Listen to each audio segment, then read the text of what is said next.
আসসালামু আলাইকুম প্রিয় এসএসসি 25 ব্যাচের শিক্ষার্থীবৃন্দ, আজকে তোমাদের পরিসংখ্যান অধ্যায়ের অত্যন্ত গুরুত্বপূর্ণ একটা টপিক, সেটা হলো সংক্ষিপ্ত পদ্ধতিতে গড় নির্ণয়। এটা ক্ষয়ের জন্য, সৃজনশীলের ক্ষয়ের জন্য 99% গুরুত্বপূর্ণ। 99% কি গুরুত্বপূর্ণ। এটাকে 5 স্টার টপিক বলা হয়। এটা না করে যাওয়া মানে তুমি সৃজনশীলের কমন না পাওয়ার সম্ভাবনা 99%। এটা 4 মার্কের জন্য আসবে, 4 মার্ক ক্ষতে, 4 মার্কের জন্য ক্ষতে। প্রথমে একটা কনসেপ্ট শেখাই, সেই কনসেপ্টটা হলো মধ্যমান কিভাবে নির্ণয় করতে হয়। মধ্যমান সমান সমান, আশা করি তোমরা পারো, কারণ ক্লাস 8এও তোমরা শিখে আসছো। মধ্যমান সমান সমান উচ্চ শ্রেণীসীমা প্লাস নিম্ন শ্রেণীসীমা ডিভাইডেড বাই 2। মনে করো শ্রেণীব্যাপ্তি 30 থেকে 35-এর ক্ষেত্রে মধ্যমান নির্ণয়। মধ্যমান কত হবে? মধ্যমান সমান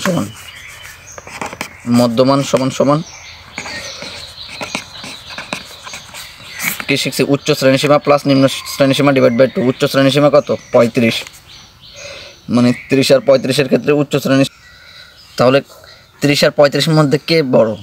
35টা উচ্চ শ্রেণীসীমা, 35 প্লাস নিম্ন শ্রেণীসীমা কত? 30। 35 প্লাস 30 ডিভাইড বাই 2, যা আসে তা ক্যালকুলেশন করলে ওইটাই মধ্যমান, ওইটাই কি অ্যান্সার। আর আরেকটা কনসেপ্ট শিখাই, সংক্ষিপ্ত পদ্ধতিতে গড় নির্ণয়ের ক্ষেত্রে কয় গড় হবে? 5 গড়। প্রথম গড় হবে শ্রেণীব্যাপ্তি, দ্বিতীয় গড় হবে মধ্যমান, তৃতীয় গড় হবে গণসংখ্যা, চতুর্থ গড় হবে ধাপ বিচ্যুতি, পঞ্চম গড় হবে FI ইন্টু UI, মানে ধাপ বিচ্যুতি আর গণসংখ্যাকে কী করতে হবে? গুণ করতে হবে। এবার সংক্ষিপ্ত পদ্ধতিতে গড় নির্ণয়ের জন্য প্রয়োজনীয় সারণী। শ্রেণী কি করছি আমরা? এটা শ্রেণী আর গণসংখ্যা কি করছি?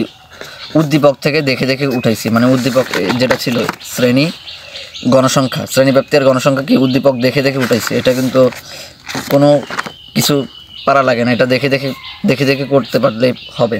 আর এটার ক্ষেত্রে মধ্যমান কিভাবে নির্ণয় করা, কনসেপ্টটা শিখে দিছি। মানে কি, এখানে উচ্চ শ্রেণীসীমা কত? 46 আর 50-এর মধ্যে উচ্চ শ্রেণীসীমা কত? 50। উচ্চ শ্রেণীসীমা 50 প্লাস নিম্ন শ্রেণীসীমা কত? 46 ডিভাইড বাই 2 সমান সমান 48। যেহেতু তোমাদের পরীক্ষা, তোমাদের সময় কম, এই কারণে একটু শর্টে করাইতেছি। 48 আর 51 থেকে 55। এই প্রথমটা মজার কথা হলো, তুমি যদি প্রথমটা বের করতে পারো, প্রথমটা কত বের করছি? 48। দেখো 50 প্লাস 46, 50 প্লাস 46 ডিভাইডেড বাই 2 কত হয়? 48। মজার কথা হলো, তুমি যদি প্রথমটা বের করতে পারো, তাহলে পরের ক্ষেত্রে এখানে শ্রেণীব্যাপ্তি কত? 46 থেকে 50, মানে 46 সহগুণতে হবে 5 গড়। দেখো কীভাবে, 46, 47, 48, 49, 50, 4 আর 1 5। তাহলে কি করবা? 5 করে অ্যাড করবা। 48-এর সাথে 5 যোগ করলে কত হয়? 48 যোগ 5 কত হয়? 53। 53-এর সাথে 5 যোগ করলে কত হবে? 58। 58-এর সাথে 5 যোগ করলে 63। 63-এর সাথে 5 যোগ করলে কত হয়? 68। মানে 5 করে অ্যাড করছি। কেন যোগ করছি? কারণ 46 থেকে 50-এর পরে 51 হয়েছে, মানে কি বাড়ছে না, বৃদ্ধি পাইছে না? বৃদ্ধি পাওয়ার কারণে যোগ করছি। আর যদি হ্রাস পাইতো তাহলে কি করতাম? মাইনাস করতাম। এবার ধাপ বিচ্যুতির গড়টা দেখি। ধাপ বিচ্যুতির ক্ষেত্রে কোথায় আমরা শূন্য বসাবো? এটা যে কোনো জায়গায় বসানো হয়, কিন্তু কোথায় বসালে সেফ, অঙ্কটা সহজ হয়? যেখানে গণসংখ্যা যেখানে সর্বাধিক, ওই গড় বরাবর ধাপ বিচ্যুতির গড়ে কী হবে? জিরো বসাবা। যেখানে গণসংখ্যা এখানে সর্বাধিক, ওই গড় বরাবর জিরো বসাবা। ওই গড়ের উপরের গড়ে কি বসাবা?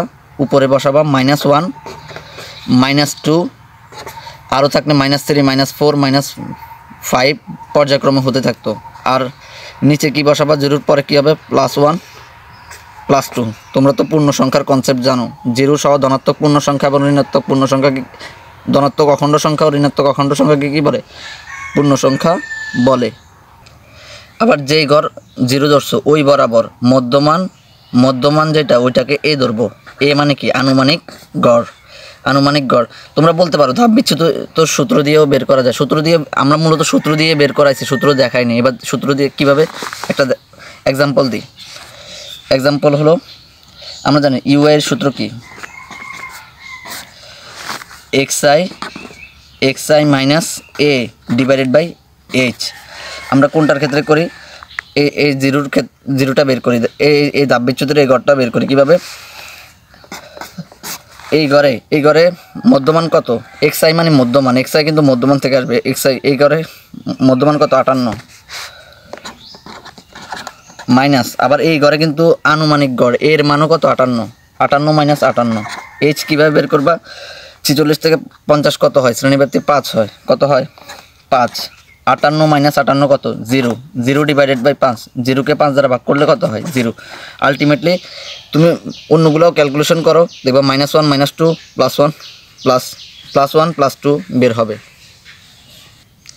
এবার কাজ হলো fi ইন্টু ইউআই। fi মানে কি? ঘনসংখ্যা ইন্টু ইউআই মানে কি? দাববিচ্যুতি, মানে গণসংখ্যা এবং দাববিচ্যুতিকে গুণ করতে হবে। এখানে কি আছে? কিছু নাই, মানে কি +5 না, এখানে -2। প্রথমে চিহ্নের গুণ, প্লাসে মাইনাসে প্রথমে চিহ্নের গুণ, প্লাসে মাইনাসে কি? মাইনাস, তারপরে সংখ্যার গুণ। 5 দুগুণা কত? 10। আবার কিছু নাই মানে কি? প্লাস আছে না, প্লাসে মাইনাসে কি হয়? প্লাসে মাইনাসে মাইনাস হয়, তোমরা আশা করি বীজগণিতে জানো। এবার সংখ্যার গুণ, 10 আর 1 গুণ করলে কত হবে? 10। এবার 20কে 0 দ্বারা গুণ করলে কি হবে? 0। তুমি যদি যে কোনো সংখ্যাকে, অনেক বড় সংখ্যাকেও 0 দ্বারা গুণ করো, কি হবে? 0 হবে। প্লাসে প্লাস ছিল, এখানে +0 দেওয়া, -0 এখানে কোনো ব্যাপার না। এখানে কিছু নাই মানে কি? প্লাস, এখানে কিছু নাই মানে কি? প্লাসে প্লাস, 15কে 15। এখানে কিছু নাই মানে কি? প্লাস 10 আছে, এখানে কিছু নাই মানে কি? +2। প্লাসে প্লাস, 10 দুগুণা 20। এবার আমরা বের করব summation of fi into UI. Summation মানে যোগফল, যেখানে তুমি দেখবা সামেশন মানে যোগফল, মানে সকল এই সবগুলোর যোগফল। এই দেখো ক্যালকুলেটর উঠাও, -10 +0 +15 +20 কত হয়েছে? 15। কত হয়েছে? যোগফল কত? 15। এবার n, এবার গণসংখ্যার n এর মান কীভাবে বের করবা? n এর মান এগুলা সামেশন করবা, মানে সবগুলা যোগ করবা। 5 + 10 + 20 + 15 + 10, 15 + 10 কত হয়? 60।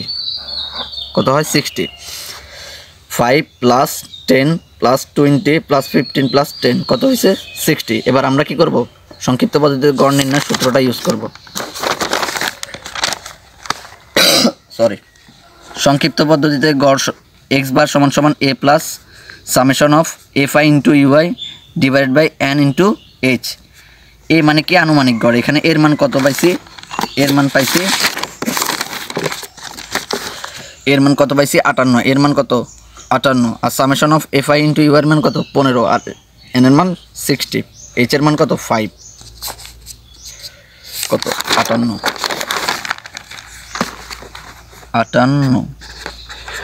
Plus summation of fi into U কত পাইছি? Summation of fi into you এর মান কত? 15 15। n এর মান 60। h এর মান কত? 46 থেকে 50। 46 থেকে 50 মানে কি? 46 47 48 49 50 5। h এর মান 5। 58 প্লাস 15কে 5 দ্বারা গুণ, 5 15 75। দেখি 15 গুণ 5, 5 15 কত? 75 ডিভাইডেড বাই 60। 75 ডিভাইডেড বাই 60 কত হয়েছে?